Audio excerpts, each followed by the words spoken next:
Hello and welcome to another Demon 212 VC review. Today I'm going to be taking a look at Super Mario Kart, which if you've never played it before, then I strongly urge that you do so because it's one of the karting greats.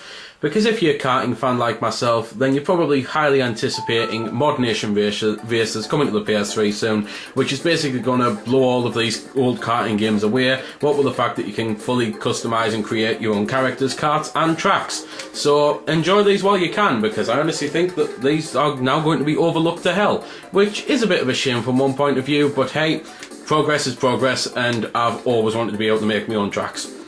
So anyway, on to actually talking about Super Mario Kart. There's a few things you can do on the game. You can go on the Mario Kart GPs or time trial. If you've got a friend with you, then you can go on battles, and I will show off some of the battles. And from there, it's just a simple case of, well, racing or battling or doing whatever the hell it is you're doing. There's 8 different characters to choose from, including Donkey Kong Jr., which I'm just mentioning that because I'm sick to death of people telling me that Donkey Kong was in the original Mario Kart when he wasn't. It's Donkey Kong Jr.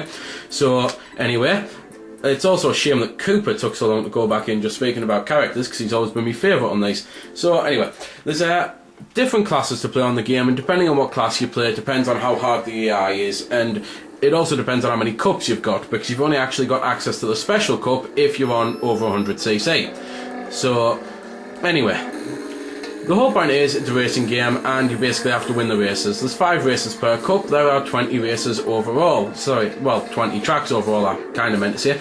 And it's just basically unlike any other Mario Kart game, because whereas Mario Kart games now are more about luck and pretty much that's it, this mainly relies on skill, because good driving can still always beat lucky weapons, especially because the weapons on this game are pretty pants. A lot of the times red shells that used to, well, that home on in new games used to just hit the walls in these games, so it really was a case of if you got a weapon you had to use it right, because you couldn't just fire it half a track away and expect it to hit.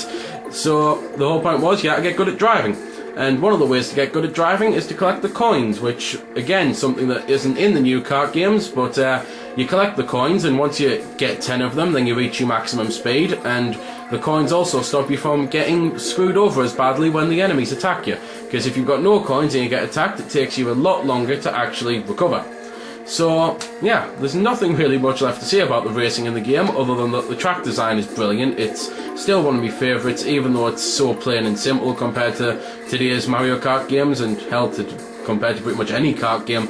But that's why I like it, because it is what it is. It's simple, it's fun, it's, as I say, rewards skill over luck, and it's just a blast from the past, really. There are a few things though that I can mention about the racing on it still. One thing is that you might have already noticed when you're on one player, you've always got split screen. The bottom half of the screen is always the map, there's no way to switch it off. It's something that people wanted rid of, it's something that they were hoping would be able to be switched off in the Versus, but, sorry, in the VC version, but you've still always got the bottom screen, and you can either have that, which is an awful rear view thing which barely takes up any room, or the map. And personally, I prefer the map out of the two. It's basically a lesser to evil situation. So anyway, there's also, as you might have figured, it's pretty much a GP style racing game, meaning that if you come first you get a lot more points than if you come fourth, and you pretty much have to come first in, well, depends on the difficulty you're on, but at least 3, and you have to aim for 4 first if you actually want to come first in the cup. So yeah, you have to make sure that you're good, and again, not get screwed over or anything like that, which, as I say, is harder because the weapons on this game are pretty pants. You've got things like the lightning still there, the blue shells are long gone, well, not long gone, it was the first game, the blue shells weren't created, I should be saying. You've got bananas, but you can't get 3 bananas. You've got a feather which allows you to jump, which it's a lot more useful than it sounds, but even so. And you've then got weapons like Yoshi's eggs, Bowser's fireballs, and Princess Peach's mushrooms, which you can't use. I don't know why, but the single player, well, not the single player, the computer controlled characters get weapons that you can't get in single or multiplayer, and it's just a little annoying. In fact, you've actually just seen one of the mushrooms as I've just drove past it. So, yeah.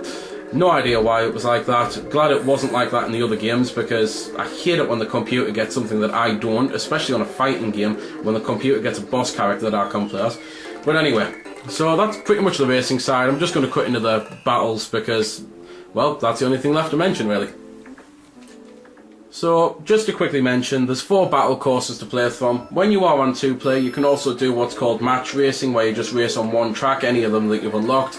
And as you might have noticed, the other guy's not moving, and that's because I'm on my own. The battles, though, still work like battles. The whole point is to hit your enemy 3 times until they die. So, nothing really left to mention at all about that, other than gameplay-wise, it plays really well, it handles well. I think it's one of the best handling kart games that they've done in the series. It's definitely better than the Game Boy one, which was a bit iffy. I suppose that's being nice about it. Graphically, it looks good, especially on the VC. I think they've definitely cleaned it up, and musically, it sounds great. So I'm just going to shut up and leave you with some music.